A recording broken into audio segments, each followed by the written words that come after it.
তুমি মানুষের বাসায় বাসায় কাজ করলে তা দিয়ে যা জুটবে তা তো না হয়। ছি ছি, আমি মানুষের বাসায়? ইম্পসিবল।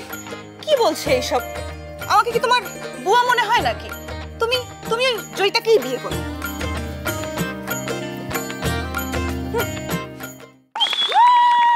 রাইসা, কেমন লাগলো? অ্যাক্টিং এ একটু প্রবলেম ছিল, দেখে খুব এনজয় করেছি।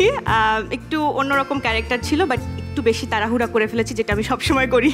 অ্যাক্টিং এ কি প্রবলেম ছিল? বেশি ফাস্ট হয়ে গিয়েছিলাম, আমি একটু স্লোলি ডায়লগগুলো ডেলিভারি করলেও পারতাম। আমি একটা অবজারভেশন বলি, সেটা হচ্ছে পুরো সময়টা তুমি ছন্দে ছন্দে কথা বলেছো। কি আমাকে দেখি কোথায়?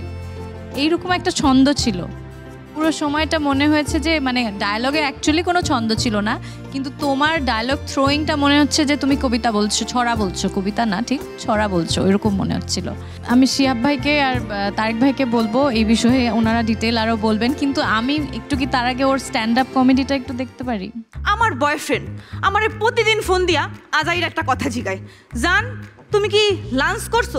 তো সেদিন আরে আমি কইলাম, এই তুমি আমার প্রতিদিন ফোন দিয়া এইসব অপ্রয়োজনীয় কোনো কথা কবে না, যদি কোনো কাজের কথা থাকে সেটা কও। আমার বয়ফ্রেন্ড আমারে কইলো, আচ্ছা জান, খাসকি ইস্যুতে সৌদি মার্কিন সম্পর্কের অবনতি হলে, আন্তর্জাতিক বাজারে তেলের দাম বৃদ্ধিজনিত কারণে মূল্যস্ফীতি ঘটলে এদেশের মধ্যবিত্ত শ্রেণীর ওপর যে ধরনের নেতিবাচক প্রভাব পড়বে তা মোকাবেলার জন্য রাষ্ট্রতন্ত্র ব্যাংকগুলো কী ধরনের পদক্ষেপ নেবে বলে তুমি মনে করো? আমি কইলাম, জান লাঞ্চ করছি। The piece was good. একটু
আমি কম কিসের? আপনার দুটো ডেলিভারি একই রকম। এখন তুমি আমার কথা ভাবতে পারো, you don't have the approach. একটা কাছে গিয়ে চোখে চোখ মিলিয়ে তুমি আমার কথা ভাবতে পারো, একটা ইউ মিন দ্যাট।